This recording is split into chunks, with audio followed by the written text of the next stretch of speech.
या देशाचे नेते, भारताचे भावी पंतप्रधान माननीय राहुल गांधीजी, मी यांना पाचारण करतो की त्यांनी येऊन सभेला संबोधित करावं. राहुल गांधी.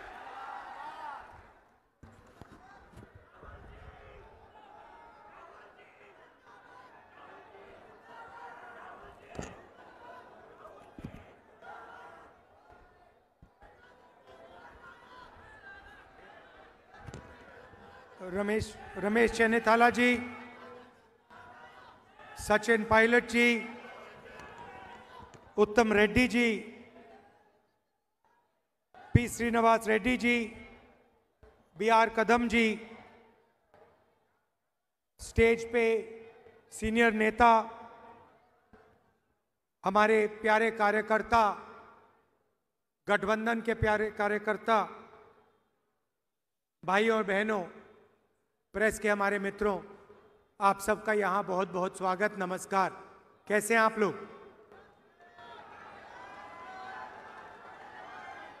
कांग्रेस के कार्यकर्ताओं का मूड कैसा है?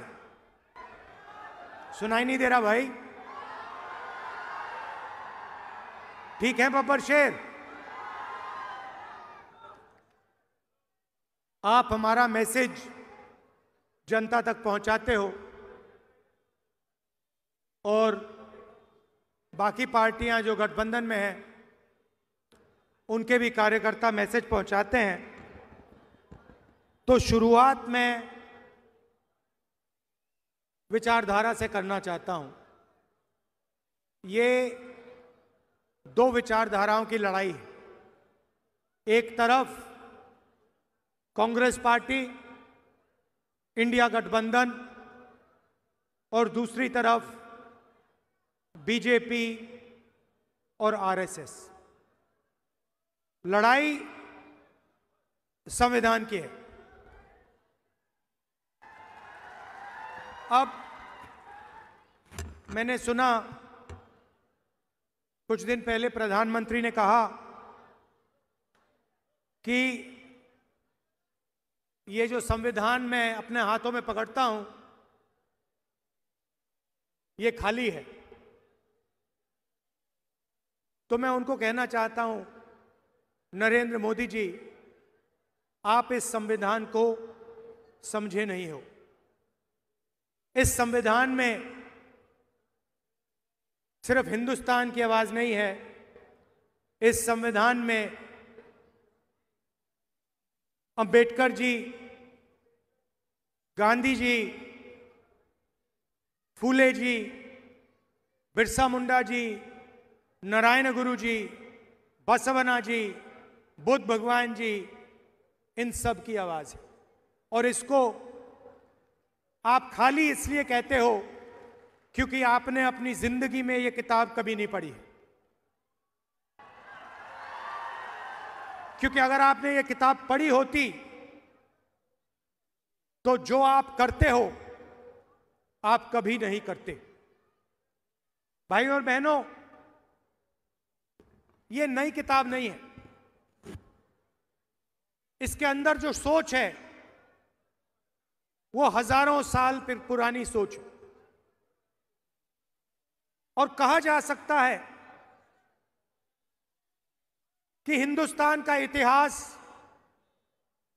हिंदुस्तान की हिस्ट्री, हिंदुस्तान की जनता की आत्मा इस किताब में है।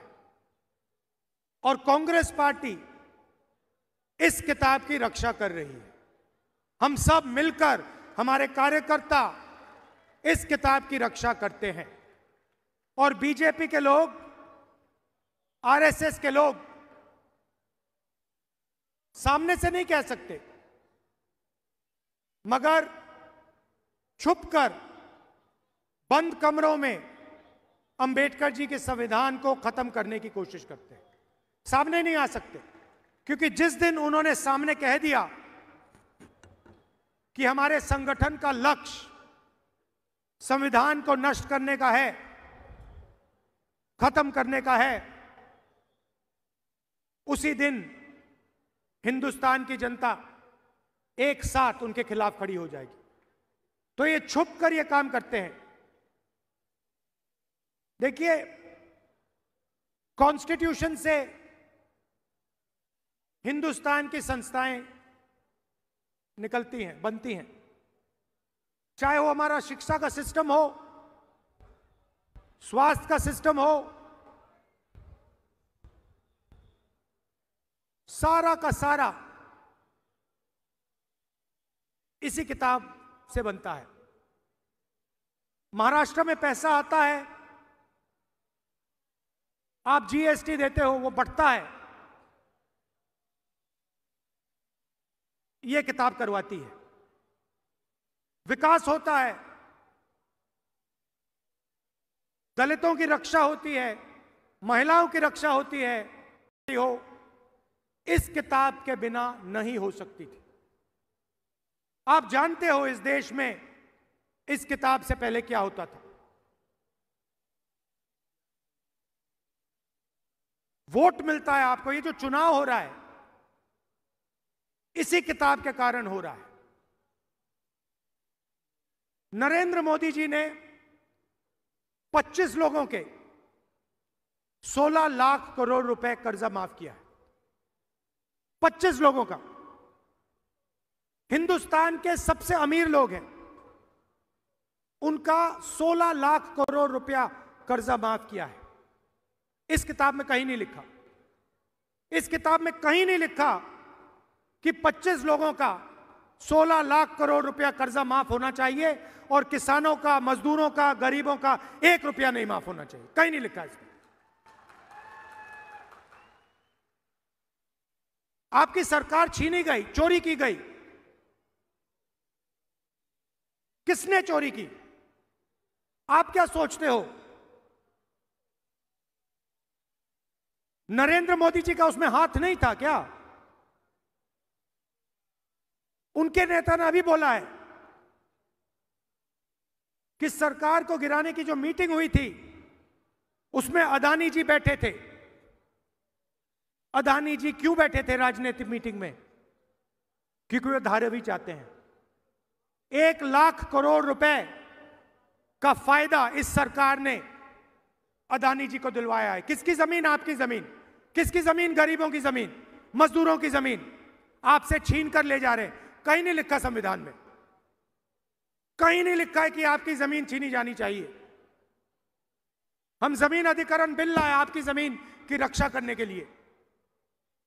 तो नरेंद्र मोदी जी, बीजेपी के लोग बड़े बड़े भाषण देते हैं और फिर 24 घंटा इसको खत्म करने की कोशिश करते हैं। ये विचारधारा की लड़ाई है। एक तरफ संविधान, मोहब्बत,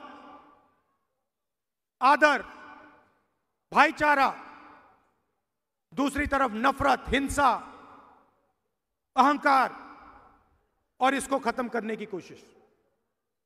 यह लड़ाई चल रही है और इस लड़ाई में आप सब शामिल हो। 4000 किलोमीटर हम चले। क्या जरूरत पड़ी? क्यों जरूरत पड़ी? यात्रा का नाम भारत जोड़ो यात्रा। एक ही नारा दिया हमने, नफरत के बाजार में मोहब्बत की दुकान खोलनी है। ये जहां भी जाते हैं नफरत फैलाते हैं। एक प्रदेश को दूसरे प्रदेश से लड़ा देंगे। मणिपुर जाइए, जाके देखिए वहां क्या हुआ है। आज तक हिंदुस्तान का प्रधानमंत्री मणिपुर नहीं जा सकते और ना गए। इतिहास में नहीं हुआ ऐसे कि हमारे प्रधानमंत्री एक प्रदेश में जो जल रहा है 1.5 साल के लिए वहां गए नहीं। एक धर्म को दूसरे धर्म से लड़ाएंगे, एक जात को दूसरी जात से लड़ाएंगे, बांटने का काम करेंगे और धन 20-25 लोगों के हवाले करेंगे। देश में बेरोजगारी है, महंगाई बढ़ती जा रही है। अदानी को, अंबानी को कोई नुकसान नहीं हो रहा, उनका धन बढ़ता जा रहा है। एयरपोर्ट मिल गए, पोर्ट्स मिल गए, सड़कें मिल गई, अब धारा भी दिया जा रहा है। नुकसान आपका है, नुकसान सोयाबीन के किसान का है, नुकसान मजदूर का है, नुकसान बेरोजगार युवा का है। और आप लोग देखते रहते हो, आपके आंखों के सामने हो रहा है और आप देखते रहते हो। धारा भी आपकी आंखों के सामने छीनी जा रही है। 1,00,000 करोड़ रुपए, 70,000 करोड़ रुपए में हमने हिंदुस्तान के हर एक किसान का कर्जा माफ कर दिया था। 70,000 करोड़ रुपए में हिंदुस्तान के हर किसान का कर्जा माफ कर दिया। उतना पैसा अदानी को सिर्फ मुंबई में दिया जा रहा है।